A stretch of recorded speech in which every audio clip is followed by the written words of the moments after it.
You know what's strange?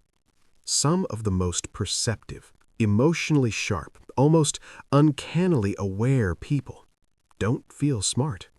They feel tired. They walk into a room and instantly read the atmosphere. They notice shifts in tone that nobody else catches. They sense tension before a single word is spoken. And yet, they're the same people who overanalyze, second-guess, and carry emotional weight that doesn't even belong to them. Here's the paradox. The very thing that makes you deeply aware of people is the same thing that makes the world feel overwhelming. And psychology has a name for where this comes from.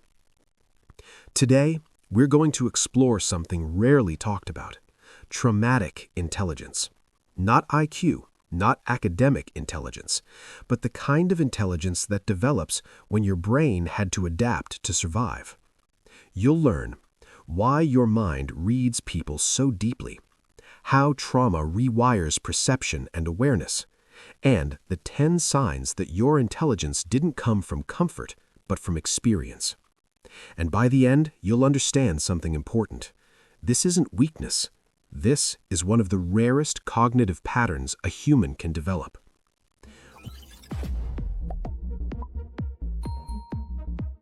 1. You read people instantly. You don't just hear words, you hear tone, pauses, hesitation, energy. Psychology links this to heightened emotional processing systems, often shaped by past stress or trauma.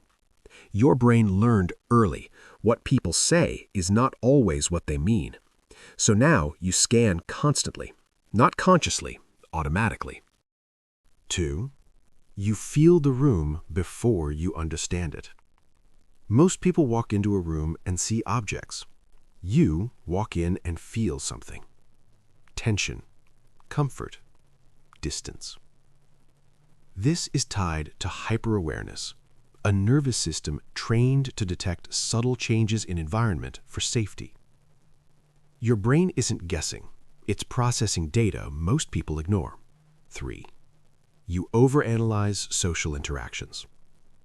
You replay conversations. You rethink what you said. You question how you were perceived. This isn't random anxiety.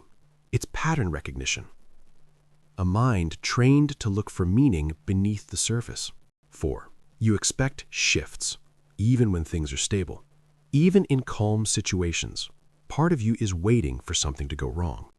Psychologists explain this through how trauma can reshape your core assumptions about the world. What's called shattered assumptions theory. At some point, your brain learned stability isn't guaranteed. So now, it prepares. Always. 5. You are extremely self-aware. You analyze yourself the same way you analyze others. Your tone, your words, your reactions. This is metacognition, thinking about your own thinking. And it's rare. Most people move through life without questioning themselves deeply. You don't. 6. You adapt quickly to emotional situations. Crisis doesn't shock you the way it shocks others.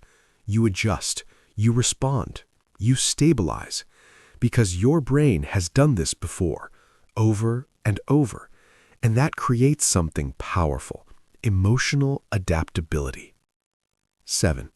You struggle to fully relax. Even when nothing is wrong, your mind stays alert. This is hypervigilance, a state where the nervous system remains on guard after repeated stress. It's not overthinking, it's conditioning. 8. You understand people deeply, sometimes too deeply. You don't just see behavior, you see why it's happening. You recognize pain in subtle ways. You notice when someone's pretending to be okay. Research shows trauma can shape emotional intelligence, affecting how people recognize and process emotions. You've learned that language fluently. 9. You downplay your own experiences. When you talk about your past, you minimize it. It wasn't that bad. Others had it worse. because acknowledging it fully feels uncomfortable. So your brain protects you by reframing it. 10. You can hold contradictions. You understand something most people struggle with. People can be good and hurt you. Life can be stable and unpredictable. You can be strong and exhausted at the same time. This kind of cognitive flexibility comes from rebuilding your understanding of the world after it was disrupted. But here's where it gets complicated. Everything we just described comes with a cost, because the same system that makes you perceptive also makes you tired. The same awareness that helps you understand people also makes it hard to switch off. Your brain doesn't have a clear, safe mode. It stays active, scanning, processing, even when there's nothing to solve. And over time, that creates a quiet kind of exhaustion. Not physical, mental, emotional, constant. But here's the part most people never realize. This isn't broken thinking. This is adaptive intelligence. Your brain didn't become this way randomly. It learned.